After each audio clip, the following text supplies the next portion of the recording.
نبی نے بغیر کسی عذر بارش کے 2 نمازیں اکٹھی پڑھی ہیں. ہم کہتے ہیں یہی سفر کا بھی یہی مطلب ہے. اس سے تمام قرآن اور تمام احادیث میں کیا ہو جاتا ہے؟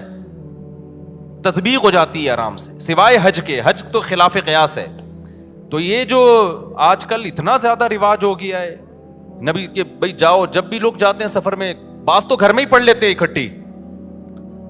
تو کوئی کسی فقہ کو فالو کر رہا ہے, ہمیں اس پہ اعتراض نہیں ہے, لیکن آپ یہ کہنا کہ ہمیں قرآن و حدیث کا پتہ ہے اور احناف کو قرآن و حدیث کا نہیں پتا, یہ آپ کبھی بیٹھو تو ہم بتائیں کہ اللہ کا شکر ہے ہمیں جتنا پتا ہے شاید آپ سے زیادہ ہی پتا ہو, آپ سے کم پتا نہیں ہے. تو یہ آخری بات, یہ چونکہ موضوع چل گیا ہے تو بس 1 منٹ میں اس بحث کو سمیٹتا ہوں. دیکھو قرآن مجید متواتر ہے, اس کا ایک ایک لفظ من جانب اللہ ہے, اس میں ایک حرف میں بھی تحریف نہیں ہوئی ہے. قرآن جگہ جگہ کہتا ہے ایمان والے اپنی نمازوں کی حفاظت کرتے ہیں, جگہ جگہ کہتا ہے, بار بار کہتا ہے. اور حدیث جبریل سے پتہ چلتا ہے کہ ہر نماز کا ایک ٹائم متعین ہے, اس میں سفر اور حضر میں نبی نے کوئی فرق نہیں بیان کیا. تو ہم یہ کہتے ہیں کہ جو متواتر ہے نا, اس کے خلاف جب کوئی اتنی مضبوط دلیل ہوگی جو اسی جیسی ہوگی تو پھر تو مانی جائے گی, نہیں ہوگی تو اس میں تعویل کی جائے گی.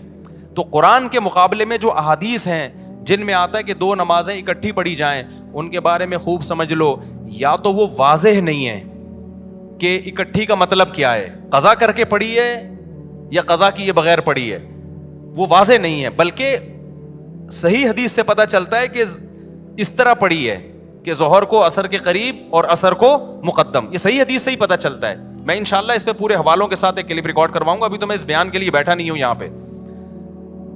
تو وہ احادیث جن میں آتا ہے 2 نمازیں اکٹھی پڑھی ہیں وہ واضح نہیں ہے, اور جو واضح ہیں وہ صحیح نہیں ہے, ان کی سند پہ کلام ہے.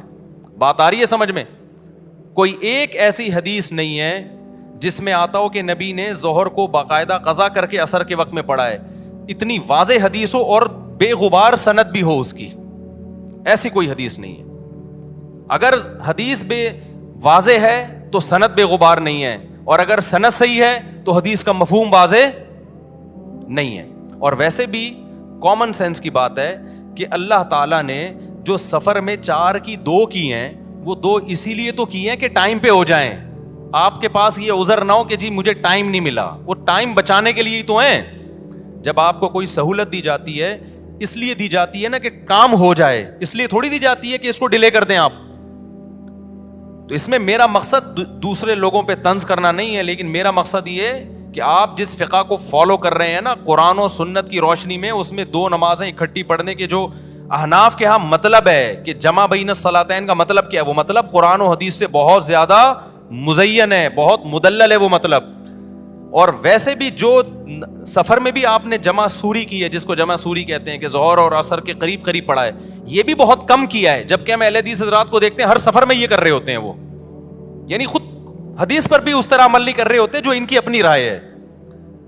آپ دیکھ لو تو لوگوں نے عام شروع کر دیا ہے, جب بھی جائیں گے ظہر. اب تو یہاں تک شروع ہو گیا ہے کہ سفر ابھی شروع ہونے والا تھا, ابھی شروع نہیں ہوا ہے, گھر میں ہی ظہر اکٹھی پڑی اور نکل گئے, اور حوالہ دیتے ہیں حضرت مولانا فلاں کرتے ہیں, حضرت مولانا فلاں کرتے ہیں. بھائی جتنا بھی بڑا مولانا ہو ابو حنیفہ کی خاک کے برابر بھی نہیں ہے, ان کی کوئی حیثیت نہیں ہے ان واعظین کی اور آج کی مولویوں کی.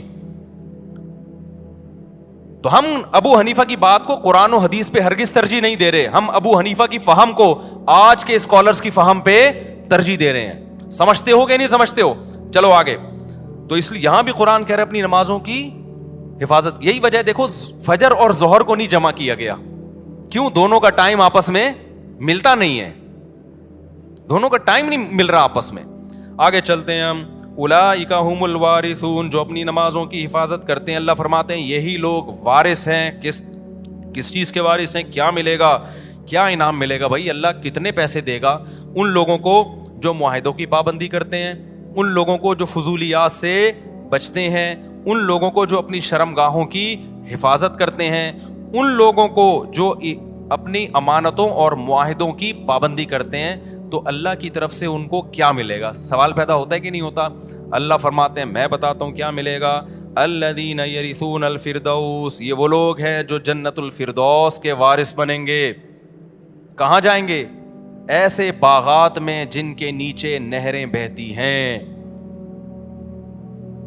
کتنا قرآن میں اللہ نے جنت کا نقشہ بیان کیا ہے, کتنا زیادہ بیان کیا ہے.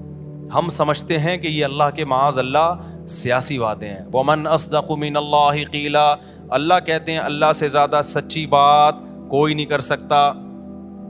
تو میرے بھائی دکھا دے نا اللہ, تو سارے نیک پرہیزگار بن جائیں. اللہ نے کیا کیا ہے, چھپا دیا ہے. تو چھپا ہوا ہے, اس لیے ہم جیسے لوگ مارکیٹ میں گھوم رہے ہیں.